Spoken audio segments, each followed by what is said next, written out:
Morning students, ये आपकी worksheet 3 है आईसीटी सब्जेक्ट की क्लास 8 और 9 के लिए। इसमें हमें ग्राफ और चार्ट के कंपोनेंट समझाने हैं, वो मैं आपसे डिस्कस करती हूँ। ये क्वेश्चन फर्स्ट है आपका, ग्राफ ऑब्लिक चार्ट के कंपोनेंट समझाएं। आंसर में है components of a graph oblique chart. उसमें ये आपको दे रखा है, इधर देखिए, ये वाला जो पोर्शन है आपका, ये 2001, 2011, 2015, 2016, ये आपका एक्स एक्सिस पे है। ये आपको पता है कि इधर एक्स एक्सिस होता है और ऊपर की तरफ इधर ये जो लाइन होती है ये होती है आपकी वाई एक्सिस। ये है एक्स एक्सिस, ये है एक्स एक्सिस और ये है वाई एक्सिस। इसमें एक्स एक्सिस जो है आपका वो डिपेंडेंट वैल्यू है। एक्स एक्सिस में इंडिपेंडेंट वेरिएबल्स हैं, जैसे कि 2001, 2011, 2015, 2016। जो वाई एक्सिस है आपका, ये वाला जो एक्सिस है जिसमें आपको परसेंटेज दी गई है कि कितने लोग लिटरेसी हैं, साक्षरता प्रतिशत दी गई है, मतलब कितने लोग पढ़े लिखे हैं, जैसे 80%, 75%, 70%, 65%, 60%, 55%। ये जो वाई एक्सिस है ये डिपेंडेंट वेरिएबल है, ये डिपेंड है। और 2001, 2011, 2015, 2016 ये एक्स एक्सिस की जो वेरिएबल्स हैं ये आपके इंडिपेंडेंट है। एक्स एक्सिस वैल्यू जो हो रही है वो इंडिपेंडेंट है क्योंकि स्वतंत्र चर है, इन्हें किसी की जरूरत नहीं है। वाई एक्सिस वैल्यू जो है वो डिपेंडेंट है, यह इंडिपेंडेंट वेरिएबल पर निर्भर करता है। ये जो परसेंटेज है आपकी ये एक्स एक्सिस पे निर्भर करती है कि 2001 है तो क्या वैल्यू होगी, इसका है तो क्या वैल्यू होगी, 2015 है तो क्या वैल्यू होगी, 2016 है तो क्या वैल्यू होगी। तो वाई एक्सिस की वैल्यू जो है आपकी वो एक्स एक्सिस की वैल्यू पे डिपेंड है, क्योंकि एक्स एक्सिस की तो इंडिपेंडेंट है।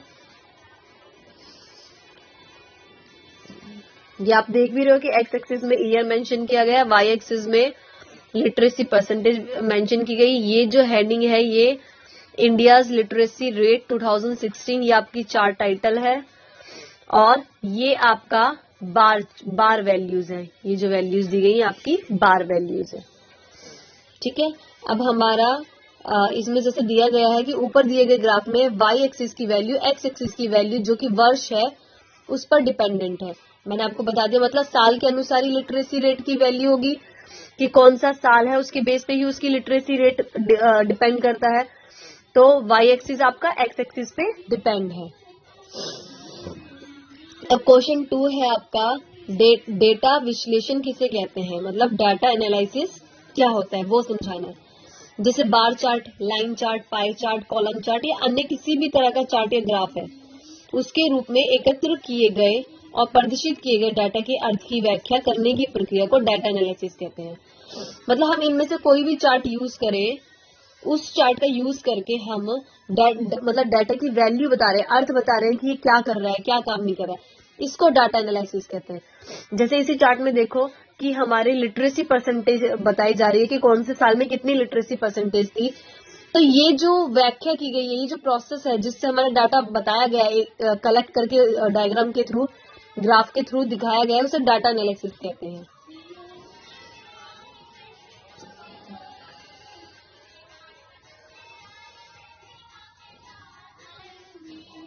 जैसे इसमें कि एक्टिविटी फर्स्ट है ग्राफ के बारे में, ये आपको एक्टिविटी फर्स्ट दी गई है जिसमें आपको एक ग्राफ दिया गया है टाइगर का, जिसमें हमें बाघ की जनसंख्या, इस टाइगर की ना जनसंख्या शो की गई है, पॉपुलेशन शो की गई है।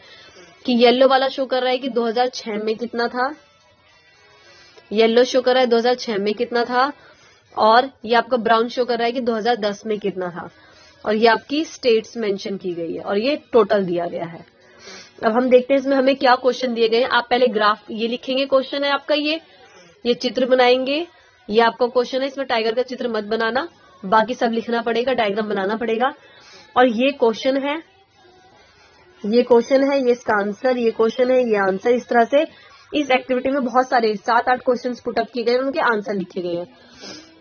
तो हम पहला क्वेश्चन देखते हैं। इसमें पहला क्वेश्चन है, चार्ट के प्रकार जो कि पहले सेक्शन में हमने समझाए थे आपको, उसका अध्ययन कर, मतलब उसको ध्यान से देखें, दोबारा उस वीडियो को देखें और इस ग्राफ को पहचाने कि ये कौन सा ग्राफ है। अब देखो, इसमें हमारा कॉलम चार्ट यूज किया गया है। कॉलम इस तरह से बताया था ना, कॉलम चार्ट इस तरह से होता है। तो इसमें कौन सा चार्ट यूज किया गया है? कॉलम चार्ट यूज किया गया है। दूसरा क्वेश्चन, यह ग्राफ हमें क्या दर्शाता है? यह हमें बाघ की, मतलब टाइगर की पॉपुलेशन दर्शाता है, जनसंख्या बता रहा है कि 2006 में और 2010 में कितनी पॉपुलेशन थी, कितनी जनसंख्या थी बाघ की और किस किस स्टेट में थी। इसमें इंडिपेंडेंट वेरिएबल क्या है? थर्ड वैल्यू है आपका कि इंडिपेंडेंट वेरिएबल क्या है। देश के विभिन्न जगह जो रीजन्स आपको दिए गए हैं, जैसे शिवालिक, सेंट्रल इंडिया, ईस्टर्न घाट, वेस्टर्न घाट, ये जो स्टेट दी गई है, जो मैंने आपको बताए थे रीजन दिए गए हैं, ये आपकी इंडिपेंडेंट वेरिएबल है, इंडिपेंडेंट है। क्योंकि अगर हम इससे पूछेंगे कि शिवालिक में कितना था, तो डिपेंड करता है इसकी वैल्यू कि शिवालिक पूछा है तो यहाँ बताएंगे, यहाँ बताएंगे।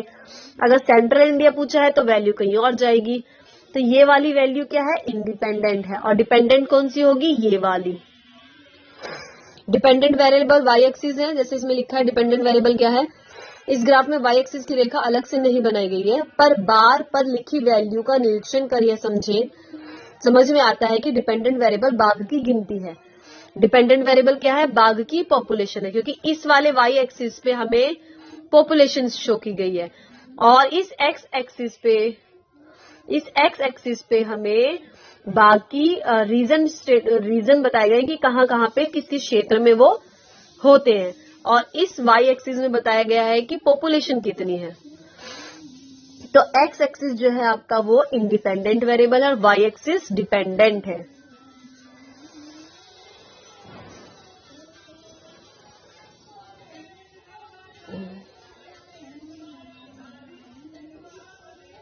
नेक्स्ट है आपका एक्स एक्सिस पर प्रत्येक रीजन के दो अलग रंगों के बार क्या दर्शाते हैं।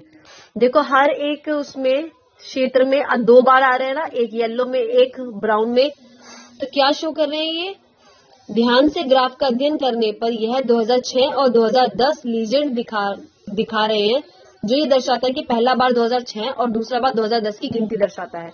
वही मैंने आपको बताया कि पहला जो येलो कलर का है वो 2006 को रिप्रेजेंट करता है कि 2006 में कितनी पॉपुलेशन थी, और जो ब्राउन है वो रिप्रेजेंट करता है कि 2010 में कितनी पॉपुलेशन थी।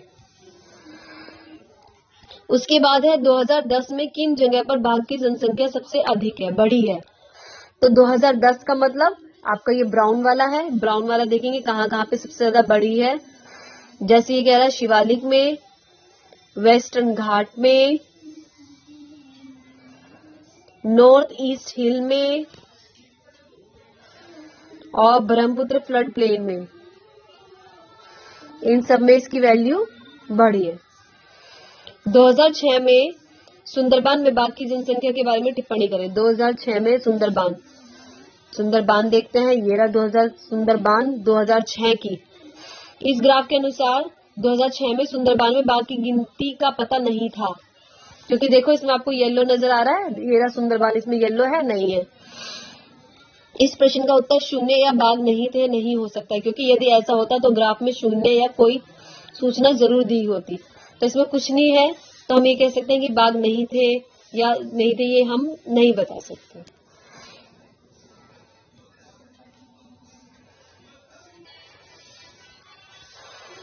जैसे आपसे क्वेश्चन पूछा गया है 8वां, उसी का कंटिन्यूशन में है कि 2010 में बाघ की जनसंख्या में कितनी वृद्धि हुई।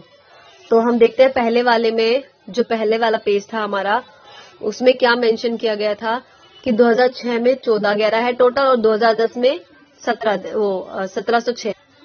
देखिए टोटल लिखा है ना, 1411 टोटल और 1706 टोटल। ये 2006 का और ये 2010 का, इन दोनों के कंपैरिजन में वो हमसे पूछ रहा है कि कितनी। तो हमने 2006 में 1411, 2010 में 1706, 1706 में से 1411 घटाए तो 295 आया। 2006 की तुलना में 2010 में बाघ की जनसंख्या कितनी हुई? 295 की वृद्धि हुई। ठीक है, अब ये एक्टिविटी सेकंड है, ये आप खुद करेंगे, इसमें मैंने आंसर नहीं लिख के भेजे हैं, लेकिन मैं आपको समझा देती हूँ ताकि आप लोग इसे कर सकें। एक्टिविटी 2, ग्राफ को ध्यान से देखकर विश्लेषण करें। ये आपका ग्राफ है। इस ग्राफ में आपको देखो 3 कलर दिए गए हैं, ऑरेंज, ग्रीन एंड येलो। जो ऑरेंज है वो फूड ग्रेन्स को दर्शाता है, जो ग्रीन है वो ऑयल सीड को दर्शाता है, तेल के बीज को, और जो आपका येलो है वो आपका कॉटन को दर्शाता है। ठीक है, और यहाँ पे आपको केजी में दिया गया है और ये आपको साल दिए गए हैं। पहले हम वही डिस्कस कर लेते हैं, कौन सा डिपेंडेंट है कौन सा इंडिपेंडेंट है।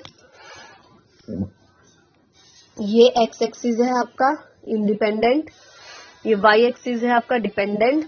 वाई एक्सिस डिपेंड करता है आपके साल के ऊपर, इसलिए वाई एक्सिस डिपेंडेंट वैल्यू है और एक्स एक्सिस इंडिपेंडेंट वेरिएबल है। यह किस प्रकार का ग्राफ है? आप देख सकते हो किस प्रकार का ग्राफ है। मुझे तो ये कॉलम चार्ट नजर आ रहा है, क्यों कॉलम की तरह डिसेबल हो रहा है ये। ठीक है, यह ग्राफ क्या दर्शाता है?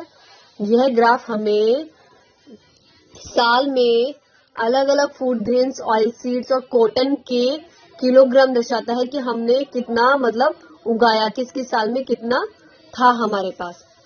डिपेंडेंट वेरिएबल को पहचाने। डिपेंडेंट कौन सा है? वाई एक्सिस है जिसमें केजी और ग्राम मेंशन किया गया है। एक्स एक्सिस की वैल्यू क्या दर्शाती है? एक्स एक्सिस की वैल्यू क्या है? एक्स एक्सिस की वैल्यू आपकी ये है 90, 80 और 81, 90 और 91, 2000 और 2001, 2010 और 2011, 2013 और 2014। ये तो हो गई वैल्यू। वह क्या दर्शाती है? वह साल को दर्शाती है कि किस साल में हमने फूड ग्रेन्स, ऑयल सीड और कॉटन में कितना कितना केजी वो किया, मतलब उगाए। सबसे ज्यादा फूड ग्रेन्स का उत्पादन किस साल में हुआ? गणना करें। फूड ग्रेन सबसे ज्यादा किस साल में हुए? फूड ग्रेन हमारा ऑरेंज है, सबसे ज्यादा 2013 और 2014 में हुए, क्योंकि इसकी वैल्यू क्या है? 2101, बाकी सब में कम है। सबसे कम कॉटन मतलब कपास जो है आपका, का उत्पादन किस साल में हुआ? सबसे कम कपास का मतलब कॉटन का, जो कि येलो कलर दर्शाता है, सबसे कम किसमें? आप देखिए, इसमें 152 है, इसमें 225 है, इसमें 190 है, 499, 532। सबसे कम है आपका 152। तो ये कौन से साल में है 152? 1980 और 81 में। आई होप आपको ये समझ में आ गया होगा।